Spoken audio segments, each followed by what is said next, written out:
This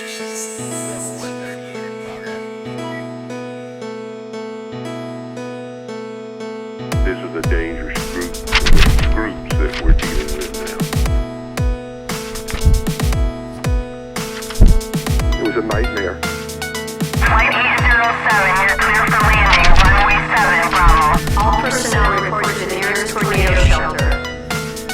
This is not a drill. If you need help, then dial your operator. Have no fear, fellow citizens. The Mediator is here. Good morning and welcome to this week's edition of The Mediator with me, your host, Brian West, here to give you the top 8 headlines and developing news stories that made in this week. Now, as usual, I'll give you the top 8 local headlines and developing news stories that made in first, followed by a movie clip, a skit, a trailer, or something that's going on in the community, or maybe some pictures. And then I'll give you the top 8 international headlines and developing news stories that made in this week. So let's waste no time, folks. Let's get to it. Story number 1, WRTA is important, but is the transit service being fully utilized? When you go to a big city, one of the most important services that the city provides is transportation, the ability to get from one place to another, especially if you are handicapped or don't have a car. It was 1971 when Youngstown Transit Company transitioned to the Western Reserve Transit Authority, and since then the publicly owned company has seen its ups and downs. The utilization of the service seems to be what has the story gaining steam, according to data provided by Dean Harris. Now, when COVID-19 hit, ridership slipped a bit, but has been increasing since the shutdown, and at the moment, Trumbull County is at odds with the service seeping into their area due to cost, according to one local article. Now, what got this story in is the fact that currently, while people are in a financial crunch, the service is needed, but in Trumbull County, even with ridership increasing, it could come at the public's expense. I mean, it could be taxed, as Trumbull County officials have to decide on whether they're going to join WRTA or not. Now, this story is still developing. At the moment, they're deciding it's a no-go. And that's why story number 1 made it this week. Story number 2, road work is being done, but what will it take to fix every local road? If you're in the category of needing your road done, you could be on a long list because due to budget restraints at the moment, it may be impossible to fix them all in 1 year. Maybe even 2. Now, the good thing is that road crews are doing the best that they can to patch things up, but a lot of people are still complaining. Now, as road crews start repaving Mahoning Avenue in Austintown, the estimated cost, according to one local report, is set at $2.27 million. Now, just imagine if you added all those roads. Now, this should give you an idea of why most roads take so long to get fixed. Now, federal dollars will cover the cost of about 80% of the work, but I'm sure you should get the picture. Just imagine if you had all these roads and how much the actual cost would be to fix them all. And that's why story number 2 made it in this week. Story number 3, even as the Valley loses philanthropists, new givers are still emerging. Nancy Brundage is just one of many people added to a long list of people credited for donating their time and money to Valley nonprofit organizations. After COVID-19 hit, nonprofits that were already hurting have been able to stay afloat because of donations. Nancy donated $25,000 for a bird watching space called The Nook at the Ford Nature Center in Mel Creek Metro Parks. Youngstown also gives credit to hundreds of volunteers who came together to plant flowers and improve the appearance of the downtown area. After the death of Sister Jerome of the Ursula Sisters, the best way to keep the spirit of any philanthropist alive is to keep sacrificing and giving your money and resources and time to enrich the lives of the people around you. Rest in peace, Sister Jerome. That is why this story made in this week. Story number 4. YSU is in a budget crunch and set to raise tuition. It's not good. Now, in a time when there is mass attention on college spending and costs, YSU has approved a $172.6 million budget for 2022. The university will also be increasing tuition after a 5% decrease in enrollment and a loss of $5.3 million. Dollars. Now the tuition increase is set to be at about, I think, 0.9% annually over 4 years for incoming freshmen in YSU's Penguin Promise program, according to a local Vindicator article. Now, what makes this story stand out is the fact that students are already asking for debt forgiveness due to financial issues. They're asking for relief, especially from the Biden administration. This story is set to draw attention from parents also, who are trying to make sure that they are getting their money's worth for a higher education for their children. Now, one local article that draws more attention to this story puts the attention on the fact that YSU is raising tuition to meet its budget obligations. I'm sure you get the picture. They're raising tuition to meet their budget obligations, but timing is the concern.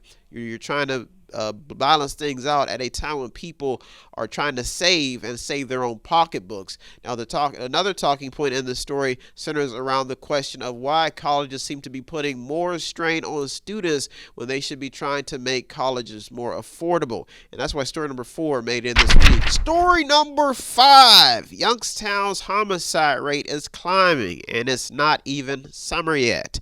Now, city officials seem to be in awe at how quickly the homicide rate has jumped in the first quarter of this year, and at the moment they seem to be out of answers. Young people are dying at the hands of street violence and the fast life. They're addicted to the fast life, and street violence seems to have a grip on them. Turf wars and mass shootings have dominated the headlines to prove this simple fact. Now, Youngstown is just one of many cities having these problems. People just can't seem to stop hurting each other and start loving each other. That's what joy and the necessities, the basic necessities of life is all about. That's why story number 5 made it this week. Story number 6, local businesses try to deal with worker shortages. The fields are plenty, but the laborers are few as business owners try to adjust to the after effect of worker shortages brought on by COVID-19. Now, it is now common for you to go into a national restaurant chain and find a limited supply of help. This is becoming the norm. Now, the sad part about it is that demand is still high, but as of now, managers are having a hard time trying to figure out why people are choosing not to get back to work. Some blame unemployment assistance, but could be something else eating away at the psyche of why the labor rush is slow when demand is high. Now, some places are even offering signing bonuses. It's important to note that in this story that government aid has been pouring into businesses to hire people, but a lot of people are just not returning or applying for open positions, and that's why story number 6 made it in this week. Story number 7 and the top 2 local headlines and developing news stories that made it this week. I'm voguing. I got it. Whew. Stories are coming in daily, but I'm pushing them out and telling you, giving you the news, spreading them. Spread the news. Could the Valley, story number 7, could the Valley be seeing an end to the COVID-19 chaos? This might be it. We might be seeing some light. After a year, the state has finally lifted COVID-19 restrictions, but with the virus still lingering around, does this mean an end to the COVID-19 chaos brought on when the virus was first introduced? Now, with vaccine lotteries and political leaders still encouraging local residents to get vaccinated, there are still skeptics. As of June 2nd, Ohio had 1,102,556 cases and 19,861 deaths. Locally, Mahoning County has the highest number of deaths thus far and sits at 5th in the state for cases. The key talking point in this story is the fact that as of June 5th, the state had a total of 1,104,001 cases of COVID-19. Now, with 1,068,562 presumed to have recovered, according to the local Vindicator article. So they had that many number of cases, and you had over 1 million people who actually recovered. So this is showing that the virus is not actually a death sentence. The number of vaccinations seem to be holding steady in this report at about almost half of the state's population. So you're probably sitting at about 45 to 44%. Now, as of June 8th, cases continue to decline. So we're seeing some light here. Now, although still serious, the virus now seems to be about at the same level of the flu, with restrictions lifted. That means with all this vaccination and all this stuff going on, we could finally be seeing an end to the COVID-19 chaos. Let's keep our fingers crossed. That's why story number 7 made it to the top 2 this week. Story number 8 and the top local headline and developing news story that made it this week. Oh, don't you feel it? Somebody's got a top story to tell. Don't you feel it? There is still a local drug and homeless problem that could get worse. Panhandling and drugs remain a real concern for local residents. Some have taken to the airwaves to address their opinions about this still growing issue. If you tune in to local radio, you may hear local residents taking swipes at Congressman Tim Ryan, who, according to one local source, took aid from Congress to address the local drug problems that till this day hasn't been addressed. People are still overdosing while the activity of buying and selling drugs remains an issue. So this is a problem. The solution to dry up the market and cut off the source may seem simple, but people are addicted to the fast cash, and drug addicts can't get enough of the high. They want more that comes along with all of this drug abuse. So they can't kick the habit. This problem is not just local, though. It is a growing concern for people all over the world, especially in America. Some officials have gotten very comfortable while also brushing this issue under the rug. And in a daily search for new blood, dealers are out to make a buck, and addicts are doing everything that they can to get the funds they need to get high. That's why story number 8 won't go anywhere anytime soon. Drugs are still a problem as the days go by, and homelessness remains a top concern as money dries up. And that's why story number 8 made it to the top this week. Well, those are our top 8 local headlines and developing news stories that made it in this week. I'll be right back with the top 8 international headlines and developing news stories. So don't go anywhere. You're the Mediator with me, Brian West. I'll be right back. Tune in and don't forget to subscribe to Method 8 Inc. YouTube channel.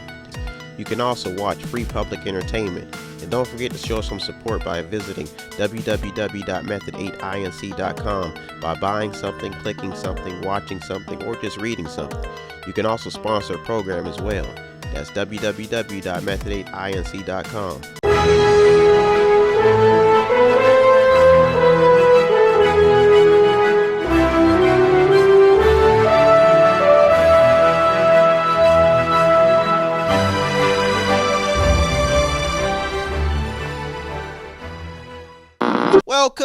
Welcome back. Now it's time to get to the top 8 international headlines and developing news stories that made in this week. To all the fathers out there, raise a mediator up.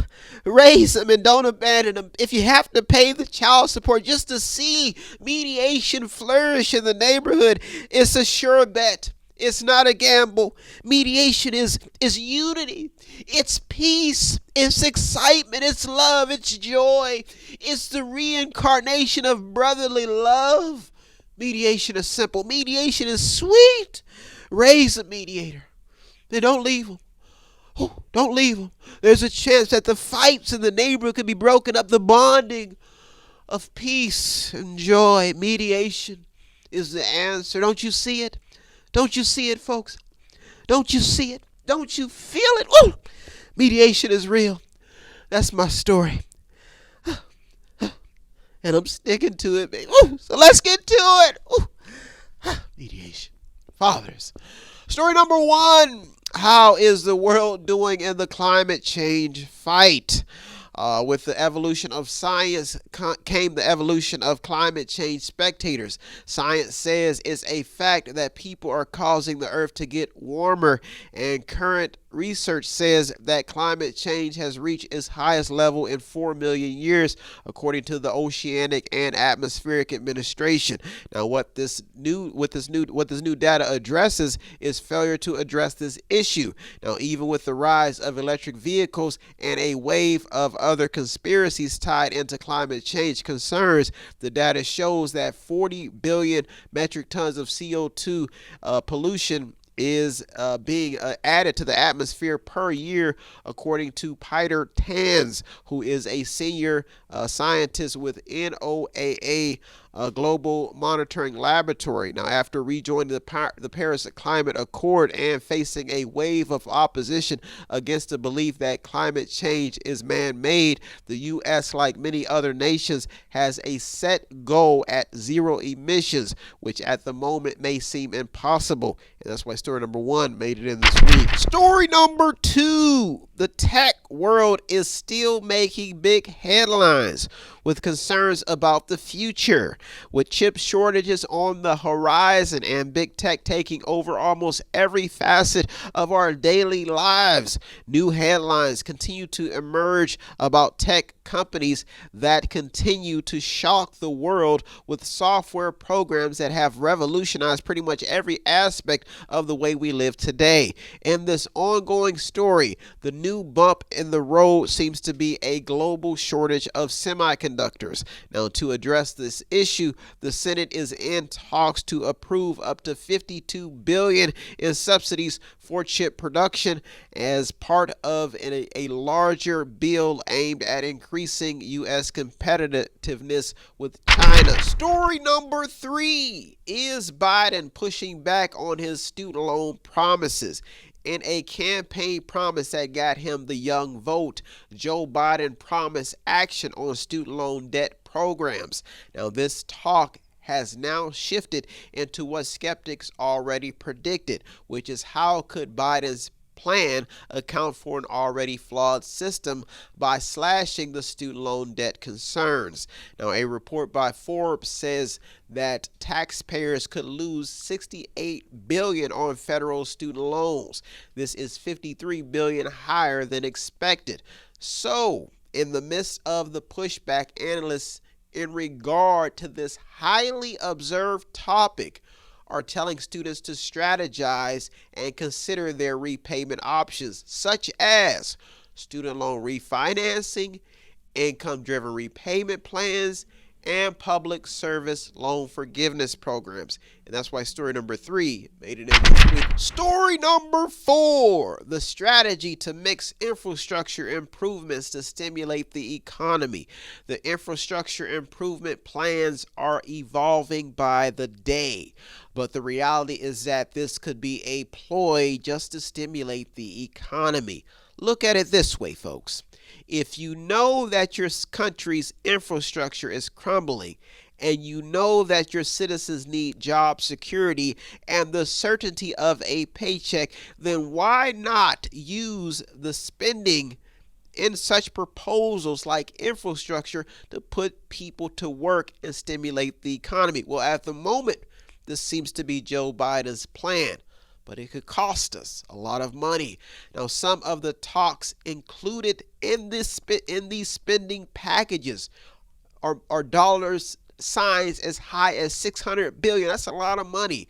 And this is all at a time when demand is high and prices are through the roof. The cost of labor alone could keep this story on the front pages if such spending proposals keep up. And that is why this story made it in this week. The money, the spending, are we actually getting ahead with government programs that continuously we seem to be running on this Ferris wheel or running wheel that we're getting nowhere? All it's doing is costing more money. And that's why story number 4 made it in this week. Well, those are our top 4 international headlines and developing news stories that made it in this week. I'll be right back with the top 4. So don't go anywhere. You're in the Mediator with me, Brian West. I'm right back. If you want to check out the stories that almost made it in or did make it in, go to our Twitter feed on our website. Check out everything. All of the sources are there. And go to the website. It's method, the number 8, inc.com. Method8inc.com, where you can buy something, click on something, watch something, read something, or just sponsor a program. Welcome back. Now it's time to get to the top 4 international headlines and developing news stories that made it in this week. We are headed into Emancipation Freedom Day, and I'm telling you right now, there's no better freedom than staying in the middle, seeing all the fighting, seeing all the chaos, but coming out, breaking bread, and developing a peaceful solution. Diplomacy, education, ambassadorship, these are all good qualities of somebody trying to get things under control. Violence never does anything but causes more need for mediation. Won't you join me in this blessed full time? Won't you join me? And won't you be a part of mediation? And that is my story, baby. Ooh, wee, woo. Ooh, I'm sizzling and I'm sticking to it. Staying in the middle, baby. That's what it's all about. Let's get to it. Story number 5. My confidence is brewing. It's up. And I'm riding the wave. Analysts don't see a clear solution to deal with migration. It's hard to stay in the middle when there's migration. Kamala Harris's strategy to deal with the growing concern of migration has been tried before. Her strategy to visit with leaders of dilapidated countries affecting the border and provide U.S. aid to improve living conditions is nothing new, folks. Research shows that the aid money usually ends up falling into the hands of corrupt officials who line their pockets and build estates for themselves while the people around them suffer more. According to research, these outdated plans usually don't solve the migration problem. The risk of dealing with corrupt governments is what is the downside of this attempt as a solution. Now, that's what got the story in, is the fact that you're dealing with taxpayer money in corrupt countries, and it doesn't seem to be solving the problem. It's been tried before, and that's why story number 5, I hope I got those numbers right, made it in this week. Story number 6. All eyes on the ultra rich, the wealthy. Somehow tax information pertaining to the ultra rich got leaked, and now hardworking Americans who are barely hanging on to their next meal want some answers to why they have to pay and the ultra rich get a break. This story could cause a wave of new, even more developed stories to follow.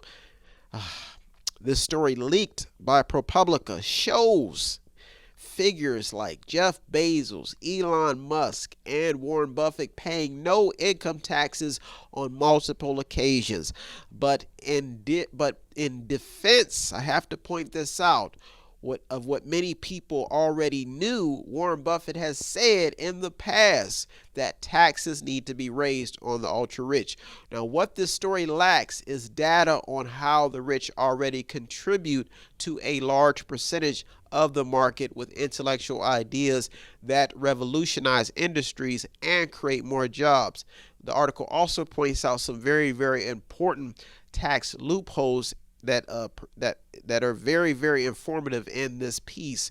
Now, the article also leaves out some information about the people working for these Fortune 500 companies and their opinions and grievances to leave the reader to evaluate at the end. Now, if there are any taxing inequalities present, there may be some lagging in that substance as well when you read the article. Now, the tax info leaked in the story is being investigated at a time when friction between the rich, poor, and middle class is getting thicker. It's getting more. It's getting hotter.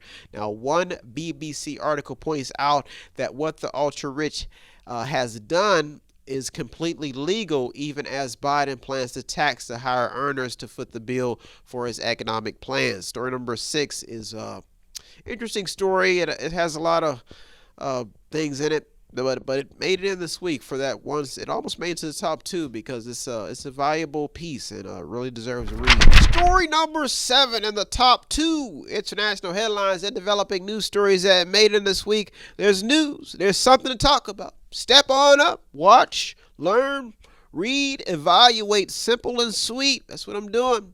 The gun stories are hanging on. Story number 7.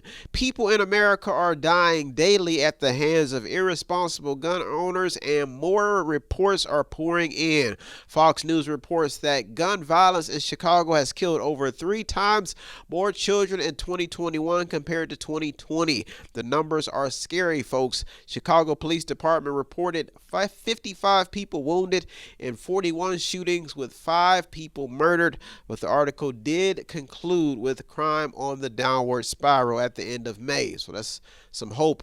That's all the hope we have, and all of the violence that has been taking place. And that's why story number 7 made it to the top 2 this week. Stop the violence, folks. Story number 8, and the top international headline and developing news story that made it this week. It's hot.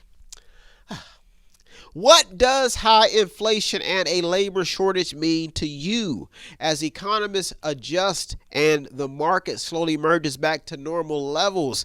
The goal now is to at least see average economic activity outside of all of the craziness and distractions. So at least get things leveled out. Now, through it all, economists are trying to be optimistic about labor shortages and inflation fears with hopes that things will ease down to standard numbers. That means at least balance things out. Now, with demand high, people see this as a plus because employers will be eager to employ, but with work comes higher production and more cash flow, and that is the goal, to get people back in the groove of working and getting that cash flowing. Now, in the midst of a recovery, the U.S. economy added 559,000 people to its payroll in May. This was below expectations, though. The estimate of expectations was 671,000 people that they wanted on the payrolls, according to a CNBC report. So they didn't meet that goal. Now, even with these numbers, there is still a labor shortage compared to 2020 of about 3.5 million people. That's a lot of people not working. So there's a labor shortage, and this is all while hourly pay and tips have increased. So even with pay up, people still are not returning back to work, and that's why Stern Brain is so important. That's why I made it to the top this week. We need to get this back. We got to get back into the game so we can compete. And COVID-19, let's hope that it's finally at an end and we can get things back to normal. And that's why Stern Brain made it to the top this week. Well, those are our top 8 local and international headlines and developing news stories that made it this week. I hope you got something out of today's program. I always get something out of doing the research. As usual, I'd like to thank all the news outlets, the media, the journalists, the people on the front lines. You deserve all the credit. I'm just a mediator. If you want to show us some support here at Method 8, it doesn't take much. All you have to do is visit the website on the screen, buy something, click on something, watch something, read something, or to sponsor a program. I am out here, folks. Come back and do it all over again. Read over 200 or more stories just for you to keep you informed. That's always the goal. Keep my composure. Well, that's it. Enjoy your week. Have a good week, everybody. Thank you for tuning to The Mediator with me, Brian West. Peace. Have no fear, fellow citizens. The Mediator